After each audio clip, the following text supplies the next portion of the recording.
Aloha, great job today. It's very nice to see you too. Well, what we've covered thus far, if we're in tune, is that when we play our fingers on our fretboard, these are our spider exercises. Usually we would start our sessions with this,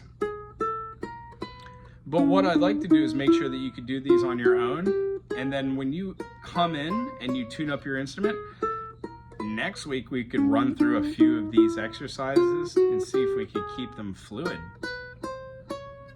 When we play a C note along with a lower C note and then an E and a G, we get a C major chord. The C major chord is composed of a C, E, and a G.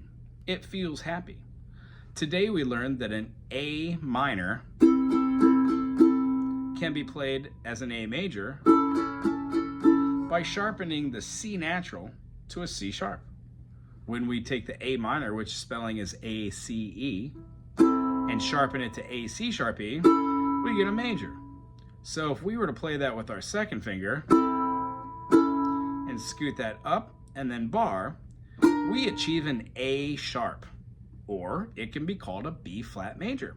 Both are the same. In fact, we can move this up for a B major and then a C major.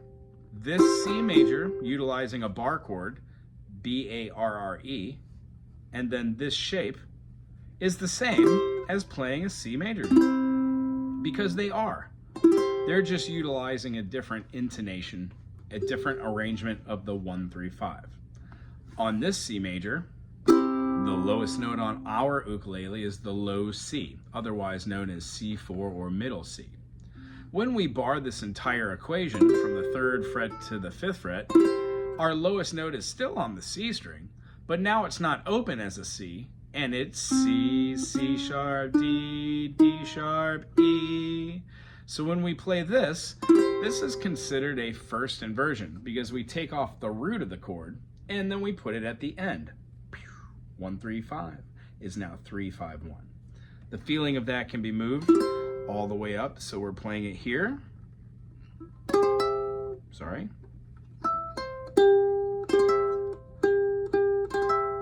That thusly changes our note from E, F, F sharp, G, leading off of the 5th chord. So this chord would be a C major in a second inversion.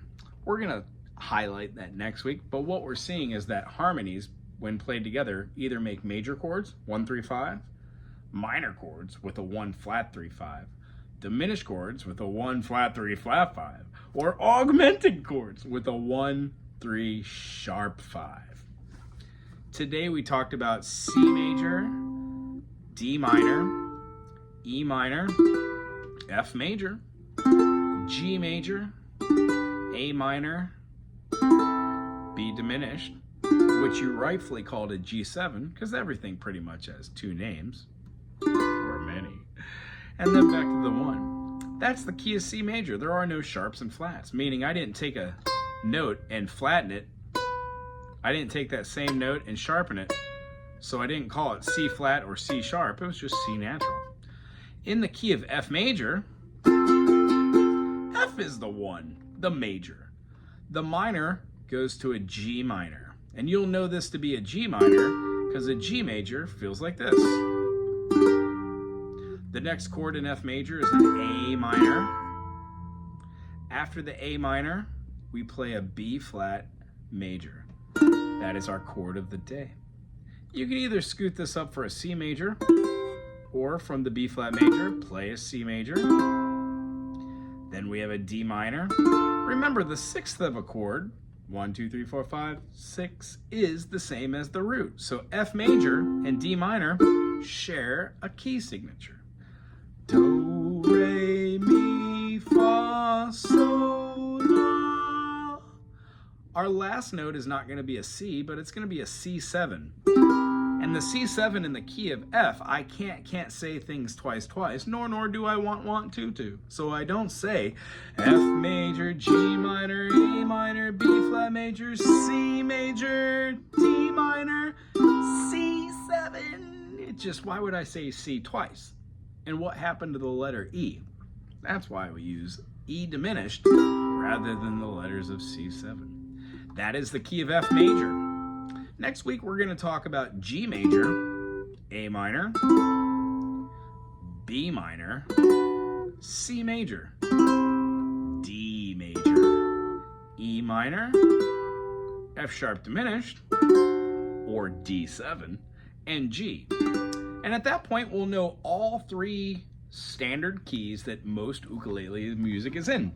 I think you're doing a great job today. We're gonna try and get you a book here in the next week and get you strumming on some songs. Awesomeness. Anywho, if you have any questions about what we put in here, by all means, reach out, ask those questions, or write them on a piece of paper, and then next week we can discuss them. Next week, I will have a little thing where we're gonna draw the circle fifths so we can become more accustomed to it, and then we're gonna work with it on our hand.